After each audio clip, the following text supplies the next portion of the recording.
Endi shunga qaynasi va qaynatasi va eri xunuk va past sanagan holatda muomalada bo'lsa, biz erkak sifatida, aka sifatida, uka sifatida, dada sifatida shunga chidab tura olasizmi?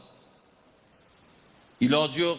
Shu anu paskuda taloq devormasin degan ma'noda tishimizga qo'yishimiz mumkin. Paskuda deganim Rasululloh aytganlar, ayoli bilan pastkash erkaklar past sana muomalada bo'ladi deganlar. Shuning uchun o'zini ayolini past sanayotgan erkaklarni bemalol paskuda desa bo'laveradi. Pastkash desa bo'laveradi. Men shuning uchun uni paskuda demoqchiman. Shu ma'noda anu taloq qo'yib yubormasin degan ma'noda pochchasiga, kuyoviga indamasligi mumkin.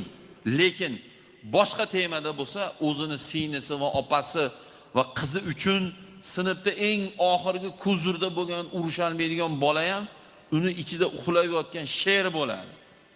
Men shunday deb bilaman men. Agar singlisiga, opasiga yo qiziga yo onasiga nisbatan nohaqlik bo'ladigan bo'lsa, uni ichida sher uyg'onib ketadi. Hali ko'zim og'darilib qoldi deb qo'yadi, majoziy ma'noda. Shuna bo'lib ketib qoladi. Faqat anuni nikohida turganligi uchun tishini tishiga qo'yadi xolos. Nima demoqchiman? Shunday erkaklar chiqyapti ekanki, mana menga endi bizga domlalarga mana inomjon o'tiribdi. Imomlarga nikoh va taloq haqida nima keladi-ku murojaatlar. Misol menga keladigan murojaatlardan ko'pini bittasini aytaman-da. Kuyov bola aytarganga, ana ko'ryapsanmi, orqangdan kim kelalyapti sanadir ekan. Vaholanki nimaga kelmayotganimizni bu menga tegishli emas u. Misol siz bo'lsangiz siz, men bo'lsam menda.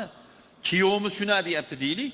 Ko'ryapsanmi mana kim kelaldi orqangdan sana degan ma'noda yana qo'shimchasi kamsityapti. Ular aytayaptiki, qoraga borib bir narsa deb qo'yaylikmi, bir lo'qib qo'yaylikmi kuyovimizni. Bu umuman endi shu darajaga boribdi mana. Sinimiz yo opamiz deb keladi, yo qizim deb keladi, erkak. Men aytaman deb qo'ying, mayli. U ahmoq bo'lsa, biz ahmoq bo'lmaylik. Bitta borsangiz, bu paskuda nikohga osiladi. Darrov nikohga osiladi. Shuncha tek qo'ying, vaqt davolaydi deymiz, indamen deymiz. Nima demoqchiman? Mabodo shetda shuna bola o'tirgan bo'lsa yo shuna qaynata o'tirayotgan bo'lsa, u keliningiz yoki sizni xotiningiz orqasidan kelmayapti degani u qizi kerak emas yo singlisi kerak emas yo sizga duxi yetmayapti emas. Barda cho'kib solib qo'yadi, opasi uchun, singlisi uchun. Lekin ular insof qilyapti, tishini tishiga qo'yyapti. Men shuni tushuntirmoqchiman xolos.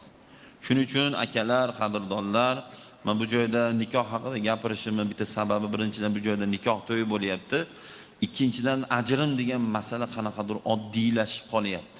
Oddiylashib boryapti. Shu narsaga siz va men o'zimizni shu vatan, o'zimizni shu millat, o'zimizni shu xalq, o'zimizni shu kelajak yoshlarimiz uchun o'zimiz akalar jon kuydirmasak, holimiz voy bo'lib qoladi. Shu ma'noda jon kuydirman gapiryapman. Shu ma'noda. Shuning uchun mana shu narsaga bir bo'lib, mana bir bo'lsak mush bo'lamiz, birdan bo'lib, bir-birimizdan maslahat olib, bir-birimizga maslahat berib, u meni o'rtog'im baski, yo meni singlim baski yo'q. Siz bilan menga o'xshagan bitta musulmonning bolasini uni baxtli bo'lishiga hammamiz kurashishimiz kerak. Hammamiz duo qilishimiz kerak. Hammamiz shuni xohlashimiz kerak. Agarchi o'sha qizni dadasi bilan haqiqiy dushman bo'lsak ham, Xudodan duo qilib so'raylik, ey Alloh, shu dadasi meni dushmanim, men yomon ko'raman buni, lekin ey Xudo qizi baxtli bo'lsin deb duo qilaveraylik. O'g'li baxtli bo'lsin deb duo qilaveraylik. Shunda inshaalloh biz haliga aytilgan, tepada aytilgan chin musulmonlardan bo'lamiz inshaalloh.